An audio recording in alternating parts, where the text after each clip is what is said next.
Canal 9 Bio Bio Televisión, junto a Universidad Católica de la Santísima Concepción y Arzobispado de Concepción, presentan Diálogo.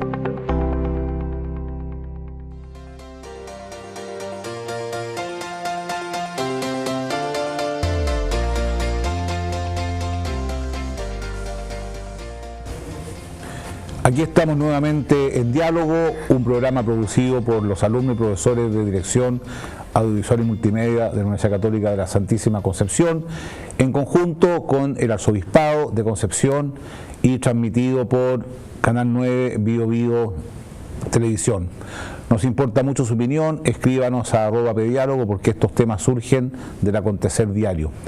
Hoy queremos agradecer al Centro Cultural Galería de los Ocho de Concepción, que nos apoya con estas hermosas obras de Viviana Peirano, Rodrigo Burgos y Gladys San Martín. En estos días se celebra el Día Nacional de la Concienciación del Autismo y Asperger, por lo que queremos abordar este tema con dos invitadas realmente extraordinarias. Esa es la verdad por lo que hemos conversado al principio. Quisiera presentar a la señora Gisela Inostroza. Ella es presidenta de la organización comunitaria Aganat. Lo más probable es que muchos de ustedes no la conocen, pero hace una obra realmente notable.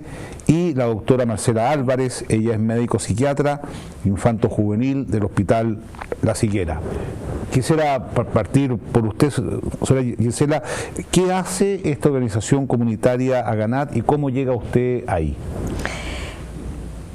Hacemos muchas cosas. Yo llego hace más o menos 13 años atrás, cuando mi hijo tenía 8 años fue diagnosticado. Un doctor me sugirió y me contó que existía esta agrupación pequeñita y que me convenía escuchar las historias de otras mamás para tener un poco, trabajar con... ¿Fue diagnosticado de qué? Con Asperger, ya, en ese minuto. Ahora sabemos que es trastorno del espectro. ¿Qué pensó usted? Lo que yo pensé era que al fin tenía un nombre para ponerle a una serie de actitudes que él tenía que yo no le encontraba sentido. Ya. Y me allegué a esta agrupación en donde encontré hartas respuestas, harto apoyo. Me dijeron más o menos lo que me podía pasar y la chuntaron. O sea, me dijeron, te lo van a echar del colegio. Y yo decía, no, ¿cómo va a ser? Y así fue. ¿Me echaron del colegio por tener Asperger? Me invitaron amablemente a que lo sacara. Bueno, es lo mismo. Porque, bueno, eso, pero que ellos no podían, no estaban en condiciones. Era un colegio donde nosotros pagábamos, porque uno quiere darle lo mejor a su hijo. Lógico. Y en la desesperación toqué todas las puertas y encontré la respuesta en la educación pública. Idea. Y hasta el día de hoy doy gracias a que me ocurrió eso. Usted empezaron hace ya prácticamente 20 años. ¿Cuántas personas participan en la agrupación en este minuto? Mira, de 5 mamitas que la formaron, hoy día somos 90 familias. Ya. Eso significa no que ha aumentado el trastorno, sino que hay mejor y más temprana pesquisa por parte de los profesionales como la doctora. Y en la práctica, ¿quiénes son las personas, las instituciones que lo apoyan realmente a ustedes? Bueno, aparte de la doctora, que parece que está bien cerca de ustedes. Mira, nosotros, gracias a Dios, nos hemos encontrado con personas que se han comprometido. Dentro de ellos en el Hospital Higuera, que nos acogió, que creyó que nuestra organización podía tener un buen manejo de los recursos que ellos nos entregaran. El servicio de salud empezó también a creer en nosotros y algunos proyectos. Y los demás financiamientos los generamos con rifas, con desayuno, cuotas que pagamos nosotros, porque tenemos que de alguna manera darle respuesta a las necesidades que tienen nuestros hijos. No, lo encuentro realmente notable y es una invitación a las personas que tienen hijos en ese espectro autista, que se suman a ustedes. Y en el mundo laboral, ¿qué es lo que pasa, señora Gisela? Bueno, nosotros... Pero cuéntelo de su hijo, porque realmente es un testimonio extraordinario. Es que él me dijo que no contara, pero bueno, ya, mira, entonces... yo principalmente quiero contarle, yo creo que los padres somos los primeros que no creemos en las posibilidades reales que tienen nuestros hijos. Ya. Ellos nos van demostrando día con día que pueden más de que lo que nosotros podemos creer, como le digo, porque yo tenía miedo, si tuvo problemas en la básica, cuando pasó al liceo fue el mismo miedo, y después me sorprende queriendo dar la PSU, y yo un poco incrédula le dije, bueno, hijo, tienes la posibilidad, dala. Total, pensé yo, no le va a dar el puntaje. Mire, y resulta que un día me voy a emocionar. Bueno, yo voy a seguir la historia. Su hijo es profesional y está trabajando. Sí, está haciendo su práctica, terminó su práctica en TVN de periodismo. Mire. Y eso da cuenta de que ellos, como le digo, es infinito, las posibilidades son infinitas, tenemos que dárselas. Y como dice usted, nosotros en la agrupación también hemos creado la red TEA, porque no somos únicos en nuestra especie, sino que hay muchas personas, hemos digamos, sido fuente de creación para que otras agrupaciones también se formen, no solamente en Talcahuano, Concepción, Tomé, Penco, Lirquén, en todas partes. No, realmente notable. Bueno, doctora, usted es bastante joven. Gracias. Tengo entendido que estudió primero biología, después estudió medicina y se dedicó a la psiquiatría infanto-juvenil. Sí. La primera pregunta, ¿qué ha significado para usted, digamos, como profesional de la salud, como médico, trabajar con personas con espectro autista, y cómo cree que estamos en Chile en esto? Okay. Yo les voy a contar que mi primer acercamiento con el trastorno espectro autista fue hace mucho tiempo, cuando yo todavía no era especialista y trabajaba en un consultorio de atención primaria. Yeah. En ese consultorio llegó un chiquitito, que tenía 2 años en ese entonces, y ese pequeñito nadie entendía por qué él no le gustaba ir al hospital y por qué solo se atendía con la tía doctora, esta tía doctora, y no otra tía doctora. Ah, ¿con usted? Sí, yeah. Y él hablaba, no, yo quiero a la tía doctora, yo quiero a la tía doctora, y habían cosas de él, así como Gisela cuenta, por ejemplo, que habían cosas de su hijo que a ella le llamaban la atención, cosas que a mí me llamaban la atención. O sea, ¿por qué este chiquitito hablaba de una manera particular? ¿Por qué le daban rabietas de vez en cuando? ¿Por qué eran pataletas que la mamá no entendía? Y la verdad que este chiquitito a mí me llamó la atención sin saber lo que él tenía. Cuando yo ingresé a la beca de psiquiatría infantil, que en el fondo mi inquietud fue porque la mayoría de los niños que yo veía en el consultorio, sus patologías a veces iban mucho más allá de lo médico, sino que tenían más que ver a veces con la cosa emocional. Ahí yo leí y entendí lo que este niñito tenía. Yo dije, me habían pasado ya 2 años, yo dije, este niñito lo que tenía era un trastorno espectro autista, que en ese entonces no se conocía mucho y no se veía mucho. Y me acuerdo que lo llamé por teléfono a la mamá de este niñito, que él ya tenía 4 años, ya iba a entrar al colegio, y lo llamé al hospital, y lo vimos en el hospital con mi profesor, que yo siempre lo recuerdo con mucho cariño, el doctor Mario Sepúlveda, que es psiquiatra infantil en Santiago, y vimos a este pequeño y sí, él tenía un trastorno espectro autista. Y de ahí fue como que nació, digamos, mi conexión con estos niños y comencé a trabajar mucho con ellos. ¿Le puedo hacer una consulta, doctora? Bueno, la señora Gisela contaba que ella a los 8 años empezó a descubrir algunas facetas de su hijo que le llamaba la atención. Usted nos cuenta que este niñito, que solamente quería atenderse con la tía doctora, tenía 2 años. 2 años. Entonces, hoy día la pesquisa, digamos, es muy anterior a los 8 años, con la nueva tecnología, los nuevos conocimientos. Sí, la verdad es que antes, digamos, cuando por ejemplo Iván era chiquitito, no se hacía el diagnóstico. Yo creo que a la gente había desconocimiento, y también yo creo que a los profesionales les daba un poco de susto decirle a los papás, mire, sabe que su hijo tiene esto. El año 2011 el Ministerio de Salud publicó una guía que era la guía de detección temprana para los trastornos espectro autista en Santiago. Bueno, la publicó para todo el país, digamos. Ya en el año 2011 se establecieron como las bases de poder hacer un diagnóstico precoz, de comenzar la intervención oportuna. Sin embargo, el 2011. Sin embargo, esa información como que llegó poco, porque yo cuando llegué a trabajar aquí, precisamente el año 2011, en Talcahuano, todavía los niños que habían sido diagnosticados habían sido muy grandes, y no habían niños ingresados en el hospital menores de 5 años, cosa que llamaba mucho la atención, porque nosotros en Santiago los niños sí los diagnosticábamos a los 3, a los 4 años y eso. Y entonces empezamos a trabajar, en el hospital se empezó a trabajar, los profesionales que dice la señora Gisela, los psicólogos, asistentes sociales, nosotros los psiquiatras, comenzamos a trabajar en capacitaciones a la atención primaria para incentivar lo que era el diagnóstico precoz, porque ya a los 6 meses a veces ya hay las primeras señales de que los niños puedan tener un trastorno espectro autista. ¿A los 6 meses? A los 6 meses, o sea, uno por ejemplo está acostumbrado a que cuando uno le hace gracias, por ejemplo, a las guaguitas responden, tienen lo que se llama la sonrisa social, ¿cierto? Pero estos chiquititos no les pasa eso, tienen 6 meses y no se contactan visualmente, o no responden a la sonrisa, o disfrutan poco, digamos, de cosas placenteras con sus papás, con sus familiares. Entonces ya hay pequeñas cosas que a uno le llaman la atención.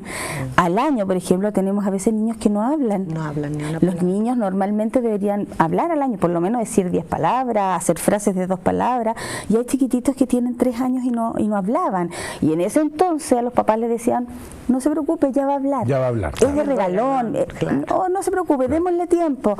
Entonces hoy día no le damos tiempo. Hoy día si hay un chiquitito de 1 año que no habla nada, al tiro uno comienza como a estimularlo, a intervenir. La cosa es que es como si tiene algún retraso del desarrollo, como estimular para que esto mejore, y así como ir pesquisando a los niños más pequeñitos. ¿Por qué es tan importante? Porque si uno hace un diagnóstico precoz puede empezar la intervención. Es que esa es la pregunta que sí, claro, y eso hace la diferencia. Eso hace la gran diferencia. O sea, sí. Ahora, una pregunta para que las personas que nos están viendo aprendan y puedan ver un poco en el entorno en el cual viven. Cuando se habla de espectro autista, ¿cuál es ese espectro? Va desde... El espectro, a ver, se habla de espectro porque es como el espectro de la luz. O sea, en el fondo, todos los colores son posibles. ¿De qué a qué, digamos? El espectro autista en general es un trastorno que es del desarrollo, ¿ya? Y que puede afectar una o varias áreas del desarrollo, entre ellas el lenguaje, la psicomotricidad, lo cognitivo puede ser, lo sensorial, ¿cierto? La interacción social. Pueden niños estar todas esas áreas afectadas y estar muy afectadas, entonces nosotros vamos a tener, por ejemplo, un niño de bajo funcionamiento, o puede tener un niño estas áreas casi sin compromiso, y vamos a tener un niño de buen funcionamiento.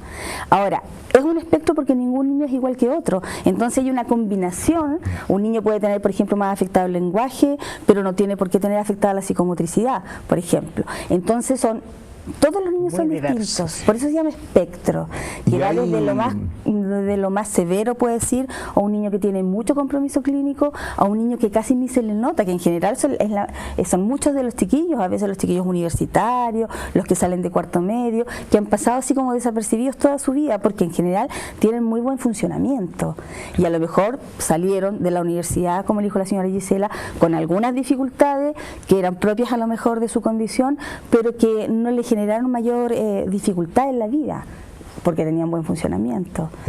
Ahora, esto es nuevo, o sea, este diagnóstico que usted hace, esta atención precoz, etcétera, es algo nuevo. Hace 30 años atrás, 40 años atrás, es decir, estos niños lo más probable es que se quedaban en la casa, no estudiaban, todo el día no estudiaban, y hoy día ha aumentado el espectro. Ahora, desde el punto de vista de las políticas públicas, porque también este programa pretende ir generando una nueva cultura. ¿Qué es lo que faltaría? Y eso se lo pregunto a usted primero como mamá. O sea, mira, yo veo como personas como la muy comprometidos diagnóstico con el trabajo que se puede hacer, pero creo que no existe política pública que significa pesos específicos de una estructura hemos inventado. Hay un proyecto hermoso que nosotros estamos realizando, que el Servicio de Salud Talcahuano creyó en nosotros y que lo realizamos en conjunto con el Hospital Las Higueras, que es el proyecto de recuperación temprana, que dice niños de 2 de 3 años hasta 6, y nosotros como agrupación, ¿qué hacemos? Los invitamos a participar de la agrupación, hacemos recursos que entrega el servicio para distribuirlos con los diferentes profesionales. ¿Y quiénes son los profesionales que participan en ese proyecto? Cuéntelo, doctora. Ese proyecto es como un convenio que se hizo con el Hospital Higuera, la agrupación Acanat, que es digamos como la más importante, porque a través de la agrupación se postuló a ese proyecto, el Hospital Higuera y el Servicio de Salud Talcahuano. Este proyecto está enfocado a la intervención temprana, entonces nosotros tenemos niños pequeñitos hoy día, la señora Gisela decía hasta 6 años, pero hoy día, como nos dan un cupo limitado, tenemos que a veces acotar más todavía y hacerlo más pequeñitos. O sea, hoy día tenemos los niñitos menores de 4 años y en este proyecto participan profesionales que son externos al Hospital Higuera y que se financian con digamos, el dinero que el Servicio de Salud Talcahuano le otorga a la agrupación para este proyecto. Y además hay profesionales que trabajamos en el Hospital Higuera y que trabajamos también en este proyecto. Pero hay kinesiólogos, fonoaudiólogos, terapeutas ocupacionales, ¿cierto? Que son los que financian el proyecto. Pero además hay muchas personas voluntarias, o sea, nosotros igual tenemos voluntarios de fonoaudiología, voluntarios de terapia ocupacional, voluntarios de kinesiología. Entonces, esto, digamos, porque para fortalecer porque el proyecto es poco dinero, son pocos cupos los que nos permite tener. O sea, queda mucha gente fuera. Mucha gente afuera del proyecto. Y eso es bastante ingrato. Porque si tenemos, por ejemplo, 30 niños que ingresan, tenemos que optar por 15. ¿Y cómo hacemos eso? ¿Qué dices al resto? ¿Y qué pasa con los demás? Los demás tratamos de suplir, porque los del proyecto son 15. Los otros niños les tratamos de dar la misma atención, pero fuera del programa mismo. Fuera del programa, digamos así, no legalmente o no burocráticamente, pero con los voluntarios o con los otros profesionales que trabajan en el hospital. Y con los recursos que generamos por otras partes, porque postulamos a otros proyectos para aumentar, tratar de aumentar el cupo. Una pregunta que quisiera hacerle, ¿qué otra experiencia hay, por ejemplo, fuera de la región y también fuera del país? Y en comparación a otros países, ¿cómo estamos y qué se puede hacer? Porque muchas personas podrían interesarse en un proyecto como este. Yo creo que en comparación, los países que como que la llevan en esto son dos, España y Argentina. ¿Ah, sí? Sí, yo creo que porque el que más estudia esto están en España, digamos, como las grandes escuelas de psiquiatría y eso, o las grandes escuelas de psicología. Y Argentina también, ellos llevan mucho tiempo trabajando en esto. Yo creo que nosotros vamos atrás de ellos, no sé, yo creo unos 5 a 10 años más atrás. Pero en otros países, por ejemplo, los niños no tienen que postular a los proyectos para tener sus intervenciones. Los niños tienen sus intervenciones. O sea, hay planes, hay políticas públicas, hay colegios, todo eso. Entonces, acá nosotros, como decía la señora Gisela, hemos estado todo el tiempo como tratando de hacer cosas, de que los colegios se unan a nosotros, de que las empresas se unan a nosotros para darle, digamos, cabida a los chiquillos más grandes, por ejemplo, pero en eso estamos atrasados. Proyectos como este, por ejemplo, hay pocos. Yo trabajaba en Santiago y en el hospital donde yo trabajaba en Santiago hicimos una cosa más o menos similar entre el Servicio de Salud Metropolitano Occidente, que era donde yo trabajaba, el Hospital Félix Bulnes, y ahí participó una empresa que era Aguas Andinas, y con eso creó una fundación que se llamaba Fundación Amanecer, y también creamos un proyecto similar a este. A nosotros acá no tenemos ninguna empresa que nos ayude. Y en el fondo, como dice la señora Gisela, los recursos se obtienen de proyectos que postula la agrupación, de lo que nos da el servicio para el proyecto de niños pequeños, pero en general no hay mayor apoyo económico en eso. Pues se cuenta que nosotros antes nos reuníamos a la espera del hospital porque no teníamos un lugar físico.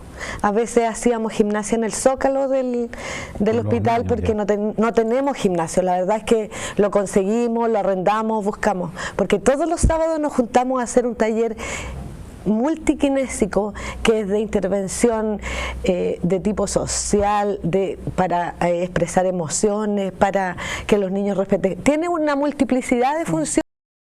Todos los sábados nos juntamos los 90, divididos en 3 grupos.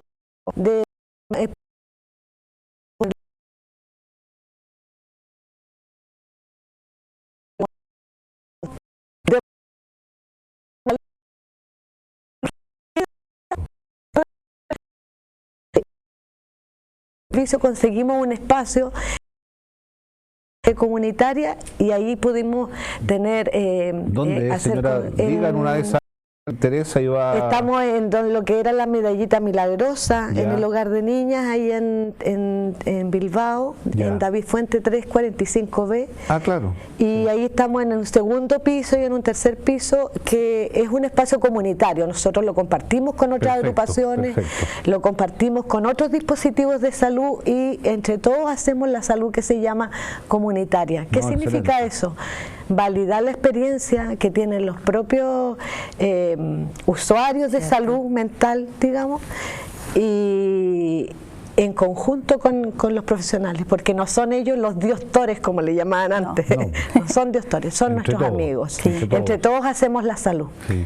Y ahora hay padres reticentes a participar en estos encuentros, digamos, que se aíslan. ¿Cómo ha sido la experiencia, o han asumido la actitud suya, que la encuentro bien notable, de decir, esto es lo que pasa y hay que hacer todo lo posible para sacar adelante a mi hijo? ¿Qué es lo que pasa ahí? Mira, cuando yo llegué éramos puras mujeres. Cada vez más, y mujeres con historias bien fuertes, porque lamentablemente cuando se tiene un hijo con capacidad diferente, a veces los papás huyen porque pueden. Nosotras tenemos que enfrentar y tenemos que quedarnos ahí porque no tenemos otra. Muchos papás niegan también el diagnóstico porque creen que estamos equivocados, que le estamos poniendo. Pero ahora hay muchos papás que forman parte de la agrupación. Tenemos una obra de teatro que la vamos a presentar este sábado en el mall, como a las 8 de la tarde. ¿Una obra de teatro? Una obra de teatro, porque nosotros nos hacemos cargo, se llama. Porque es la verdad, nosotros nos hacemos cargo de nuestros hijos. No podemos andarle esperando respuesta al gobierno y quedarnos ahí sin hacer nada. Mientras tanto, mientras el gobierno se da cuenta que sí es importante invertir en el futuro de Chile. No, y hay mucha iniciativa en esa materia. Hacemos trabajo. Por ejemplo, hace una semana atrás fui a una nueva sede de la Fundación Futuro 21, que trabaja con jóvenes con síndrome de Down. Bueno, y hay que reconocer las cosas valiosa, una casa preciosa que remodelaron grande, y fue una sesión del colegio Almondale de San Pedro. Yo creo que esas cosas hay que decirlas. Yo felicito al colegio, que fue generoso porque entregó esa casa, la pudo haber usado para otra cosa, y los padres se organizaron y tienen talleres, le enseñan a estos jóvenes cómo vivir en la vida diaria. Realmente una explosión de actividades en favor de ello, pero al final uno se da cuenta que el motor de esto son los propios padres. Bueno, lamentablemente hay una pequeña pausa, pero después volvemos, porque ha sido muy interesante esto. No, yo sé que tienen mucho que contarnos. Aquí estamos hablando de un tema que nos toca al corazón a todos. Escríbanos a @pediálogo, hacemos una pausa y volvemos.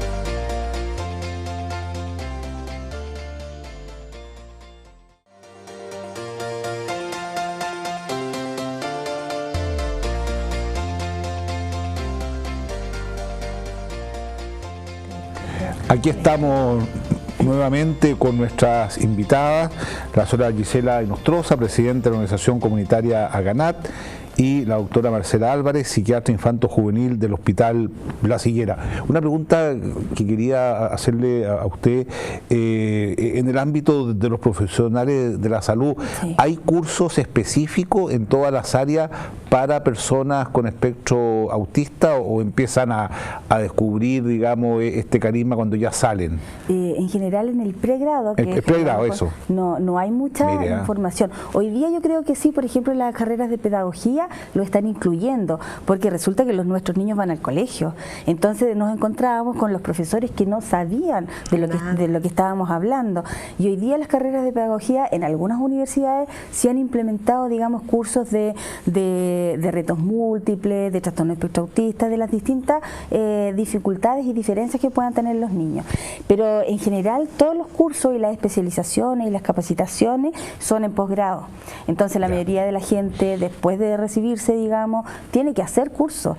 Y eso también es una cosa que a mí personalmente me complica, porque en el fondo los cursos son súper caros también. Entonces no toda la gente, a lo mejor, que tiene las ganas, que tiene la voluntad o que tiene la vocación, puede hacer los cursos. O sea, en el fondo, los profesionales de la salud que podrían involucrarse más en este tema se involucran poco, porque los cursos de posgrado son caros. Ahora, ¿qué pasa, por ejemplo, con los profesores? Bueno, está la carrera de educación diferencial, eso es un aporte sin lugar a dudas.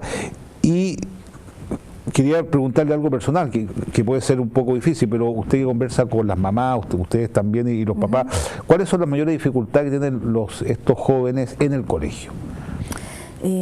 Bueno, principalmente es eso, la poca información que se tiene en el colegio sobre la realidad del niño. Muchas veces pasan por ser niños en el colegio, los tildan de niños complicados, agresivos, impulsivos, que no quieren trabajar, ¿cierto? Pero la verdad es que les falta mucha comprensión de lo que es la condición clínica del niño. Cuando uno hace capacitación en los colegios, porque también las hemos hecho con la agrupación, con el hospital, ¿cierto? Nosotros siempre lo que tratamos es de que ellos comprendan cómo es el niño, cómo funciona el niño, cómo estructura el niño, para que ellos entiendan las conductas del niño, porque generalmente en el colegio lo que ellos ven son las conductas, pero no miran más allá, no las causas. ¿Y los compañeros, qué es lo que pasa ahí? ¿Tienen una sensibilidad para entender y los otros padres apoderados? También es un tema ese. Yo siempre, de todos estos años que he estado, de todos los colegios que he ido, de los niños que conozco, siempre soy muy convencida de que los niños no hacen diferencia. Cuando los niños entran en prekinder con su compañero, es uno más. Es uno más. Quienes hacen la diferencia son los papás de los niños. A ver, ¿cómo los adultos? Sí. Es como, porque a veces, por ejemplo, no sé, un niño hipotético, Pedrito, que tiene trastorno espectro autista, hoy día está angustiado porque a lo mejor durmió mal, ¿cierto? Y anda más irritable. Como anda más irritable, a lo mejor en algún momento hizo algún movimiento brusco y pasó a llevar a su compañera, por ejemplo. Y el papá en la casa dice, ¿quién le pegó a mi hija? No te juntes más con ese niño. O sea, se va generando una discriminación muy sutil, pero real, digamos. Pero generalmente son los adultos los que hacen las diferencias, los niños no. Y los niños crecen con su compañero y su compañero es uno más. Pero en la medida que a veces los niños van creciendo y influenciados por este mundo adulto, a veces desinformado, a veces se empiezan a generar estas dificultades con las que llegan los colegios. Ahora, ¿ustedes piensan que con la nueva ley de inclusión laboral estas personas con espectro autista van a tener más posibilidades laborales?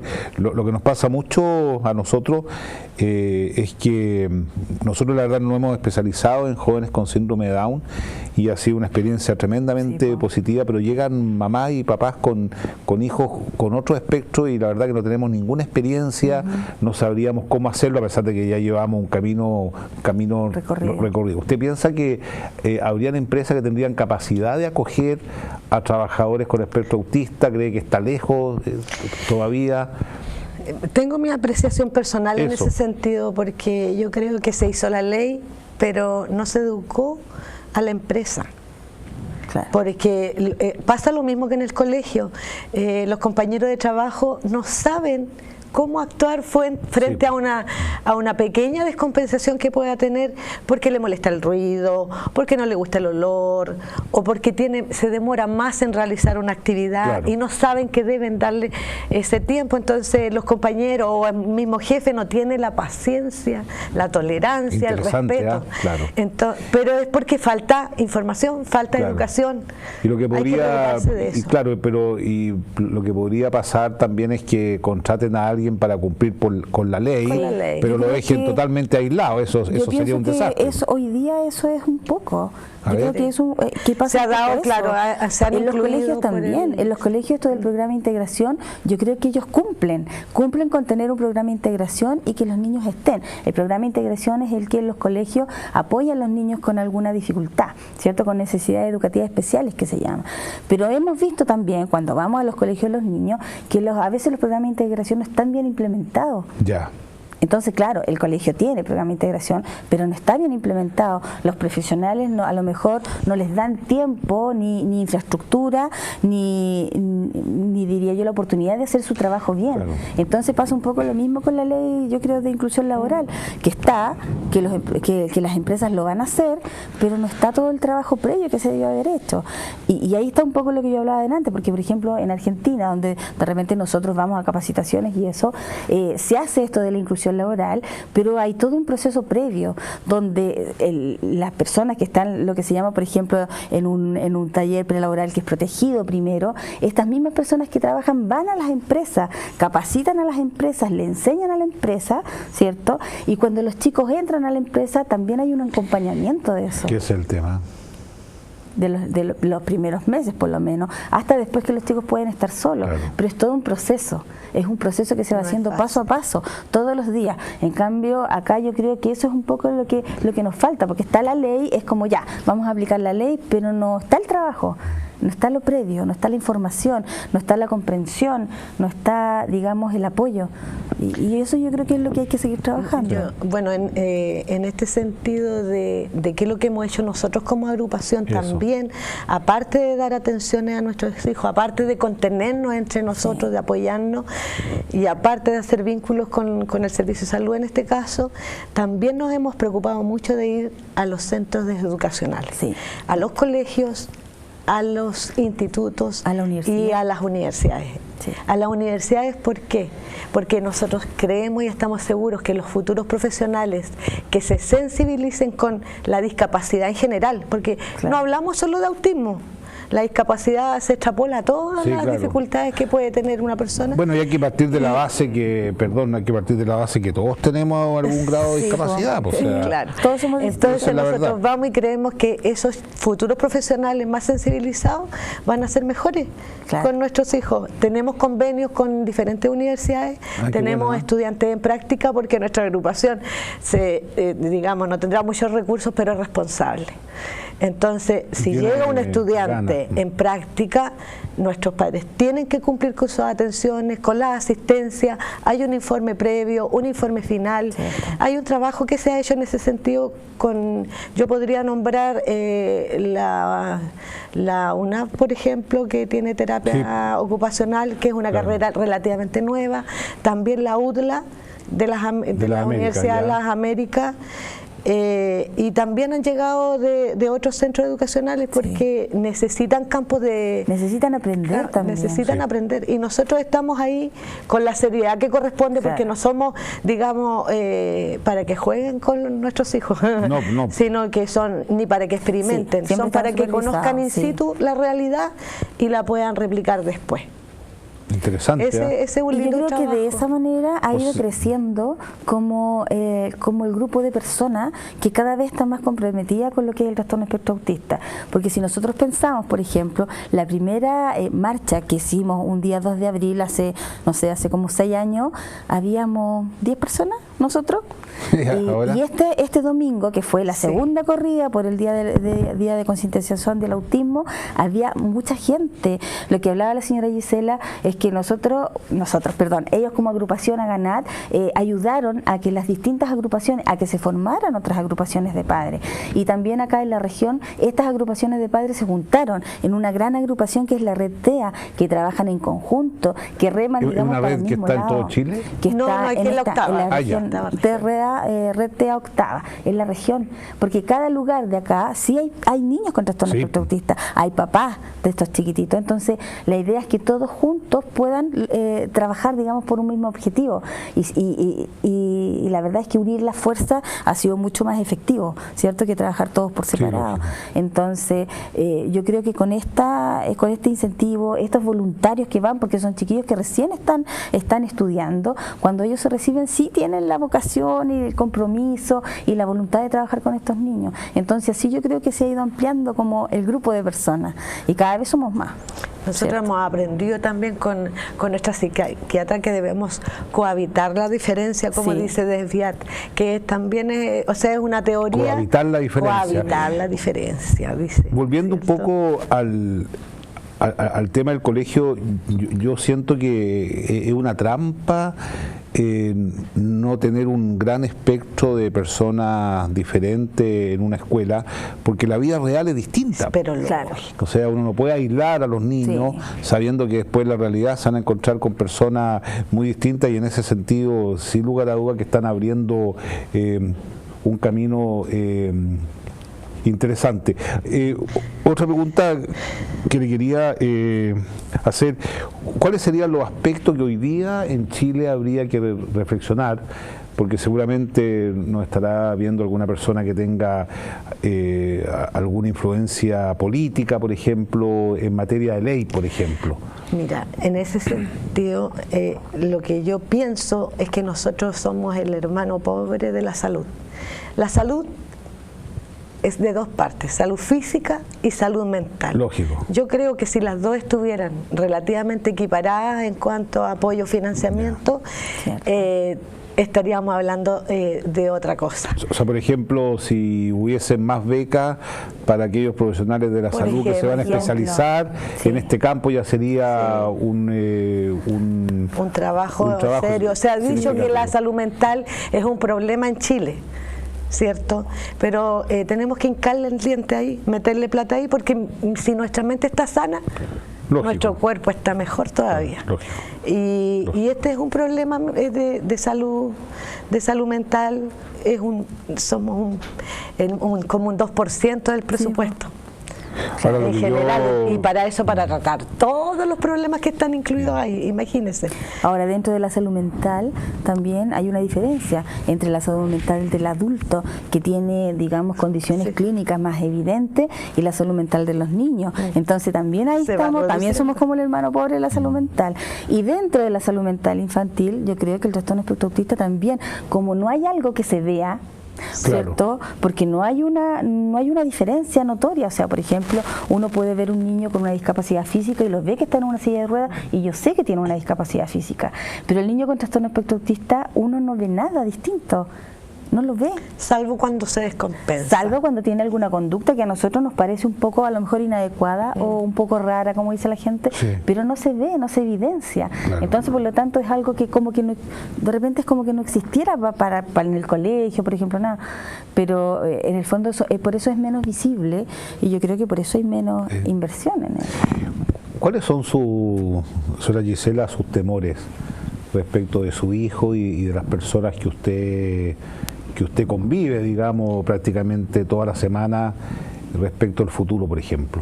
¿Cuáles son sus temores, sus miedos, pensando no solamente en su hijo, sino que en estas personas donde pareciera ser que los padres están un poco ausentes, no hay políticas públicas adecuadas? ¿Cuáles son sus temores? En los temores que yo tengo es que yo me doy cuenta que nosotros mismas pues le ponemos límite a las posibilidades de nuestros hijos. Es tanto el miedo que tenemos de que sean abusados, de que sean pasados a llevar, de que sean vulnerados sus derechos, que no los permitimos salir del cascarón. Yo lo permití, y yo creo que por eso mi hijo está donde está. Es un poco más independiente. ¿Por qué no cuenta cuando le enseñó a su hijo a andar en micro solo? Bueno, a mí mis padres me trataban como de mala madre. ¿Por qué? Porque a los 10 años, por ejemplo, lo dejé andar solo, dirigirse al colegio. Y me decían, pero ¿cómo puedes hacer eso con tu hijo? Si le van a pasar a llevar, le van a quitar la plata, cualquier cosa, van a abusar de él. Y yo le decía, es una corazonada que tengo, quiero hacerlo. Y me iba detrás yo en otra micro, porque yo no sabía manejar, viendo a ver si alguien se le acercaba, si se bajaba bien. ¿En otra micro? En otra micro. Pasé un par de meses haciendo eso hasta que me di cuenta que él podía. Porque yo... ¿Y su hijo la pilló alguna vez o no? No, él nunca supo. Él nunca supo. Nunca supo, pero ese tipo de cosas yo hice. Cosas que para los demás era como muy loco, muy como que no me importaba mucho y no era eso. Yo con el temor de que le podía pasar, lo dejaba hacer. Y ahora, como le digo yo, estuvo haciendo su práctica lejos, en Talca, solo 3 meses. Y nunca había estado fuera de casa. Y lo logró, nunca. Y lo logró. Eso significa que no estoy equivocada. Y que tenemos que tener confianza en las capacidades que ellos tienen. Eso ya. Y que los papás se atrevan. Porque si nosotros los protegemos demasiado, ellos no crían como anticuerpos para poder defenderse. ¿Cómo van a saber cuando se están burlando si estamos siempre ahí? Nosotros primero, no, mira, mi hijo es raro, no te preocupes, defendiéndolo. No es la idea. Claro. Tienen que vivirlo y de repente también tienen que sufrir descompensaciones para ir aprendiendo a regularse. Creo yo, en la medida de lo posible. Sí. Porque a veces cuando van a un supermercado y quieren comprar cierta marca y uno no tiene la plata, y se descompensan y botan todo, ¿qué hace el resto de la gente? Te mira, claro, se burla, te critica, porque no lo tienes bien criado, y no es eso. Impresionante, ¿eh? O sea, en el fondo es ignorancia. Es que, al final eso, o sea, el trabajo que ustedes hacen de mostrar, digamos, esta realidad es un bien inmenso. Bueno, por supuesto, quería decirle que si para nosotros, digamos, sería un honor que la obra de teatro la pudiesen pasar en el aula magna del arzobispado, ahí en el centro. Creo que sería muy hermoso, podemos invitar a personas, yo le ofrezco eso y también todo el apoyo, y yo espero que después de este programa las personas se den cuenta que la dignidad de estas personas son intocables y al final son una gran riqueza de la sociedad, sí, en definitiva, ¿no? Sí. También siempre le digo a los papás cuando tienen dificultades en los colegios que no hay que ir al choque ni a la pelea con los profesores, porque ellos están para ayudarnos. Nosotros tenemos que ir con nuestro equipo, con los que podamos, con los que están involucrados, a ir a enseñarles, porque ellos, los profesores, no han tenido la posibilidad de aprender. Es que eso es lo que pasa. Estamos atrasados en eso y no podemos andar peleando, creo yo. No. Tiene que ser todo en armonía y conseguimos más. Iba a decir algo usted. Sí, una cosa que yo creo que es muy importante. Yo le digo a los papás, sobre todo que me toca ver mucho papá de niño pequeñito con el diagnóstico reciente. Yo siempre les digo, no se enojen con la gente, porque la gente no sabe o porque la gente los critica, porque en el fondo nosotros a lo mejor no estaríamos hablando de esto si a usted no le hubiese tocado que su hijo tuviera un trastorno espectro autista. Yo creo que cuando uno se encuentra con esto en su vida, uno empieza como a estudiar, a leer, a juntarse con más gente, ¿cierto? Y de ahí nace la información. Por lo tanto, yo les digo siempre, es labor nuestra, como lo hace la agrupación, ¿cierto? Informar a las demás personas, capacitar a las demás personas.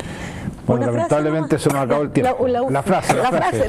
Que a mí me gusta. Para el bronce. Para el bronce, que lo único que nos hace iguales es que somos todos diferentes. Eso. Y aceptémonos. Eso, así es. Gracias. Bueno, yo quisiera agradecer a señora Gisela, Marcela, por este extraordinario programa que nos ha abierto los ojos a todos y ojalá que podamos realmente colaborar. Yo les tengo un regalo de una revista de filosofía de nuestra universidad y tiene las puertas abiertas. Le voy a cobrar lo del aula magna. Oiga, no, pero se lo digo muy en serio, encuentro que sería muy lindo que en el aula magna haya escuchó grupo de teatro, una hora de teatro, una hora de teatro ahí, y nos encargaríamos de sería un hermoso lugar, pleno centro ampliamente, y pienso que no, pero sería extraordinario, así que vamos a buscar la fecha y todo para poder hacerlo. Bueno, agradecemos y tenemos tanto que hacer como país. Creo que la señora Gisela, la doctora Álvarez nos han dado un gran ejemplo de servicio a la sociedad con las personas de espectro autista. Escríbanos a @pediálogo porque su opinión nos interesa. Muchas gracias.